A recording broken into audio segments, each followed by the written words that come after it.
In this video, we're going to discuss how business rules work.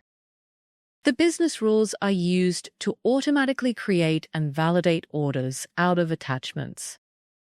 Navigate to the admin page, and then go to Business Rules. This will show the 10 different business rules available to the user.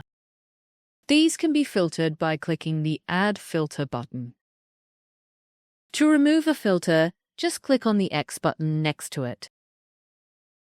There are two main variation types, ignorable and non-ignorable. When a business rule is set as ignorable, the user can still export the order to draft even if a variance has been flagged. If a business rule is set as non-ignorable, the user will not be able to export the order to draft until the variance is resolved. A non-ignorable business rule has an exclamation mark next to it. Any of the 10 business rules can be set as either variation. To set the rule variation, just tick the box, then click on Toggle Ignorable. The user can also activate or disable the business rule by clicking the Toggle On or Off button. When a business rule is enabled or active, it will be automatically applied to all orders processed by the app. Meanwhile, a disabled business rule will not be automatically applied to the order and will be flagged by an eye icon with a line through it. Let's check the other filters. Under Add Filter, there are currently two options, Rule Level and Rule Status. Under Rule Status, there are the enabled and disabled variations. Under Rule Level, the user can choose between header, line item, or both header and line item. Let's check them out. When the user chooses header, these three business rules will appear. The validations of these business rules can be seen at the header level of the order, like in this example. In the header, the duplicate of the purchase order has been flagged. Since the duplicate PO check rule is set as ignorable, the banner is in yellow, and the user may continue to export the order. Let's now see the rules under line item. The validations of these business rules can be seen at the line item level of the order. Let's view an example.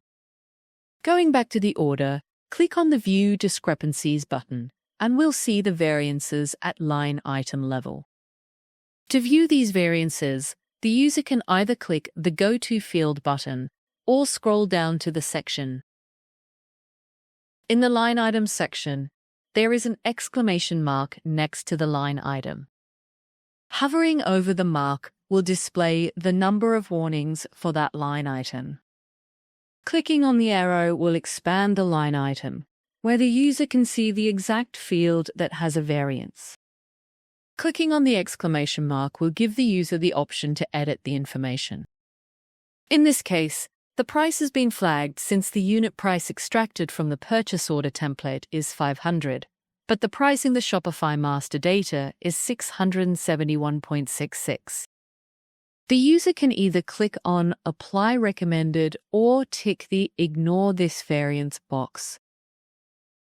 Let's now check the both header and line item rule level. There is only one business rule, which is Validate Order Data Field Values.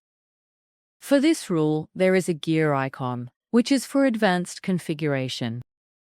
Under this rule are several configurations which the user can modify. Here, the user can also set the minimum and maximum links and values for the different data fields.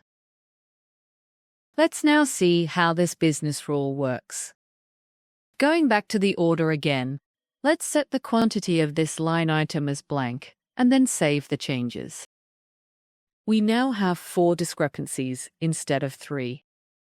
If we check on the line item we modified earlier, we'll see it now has a new warning.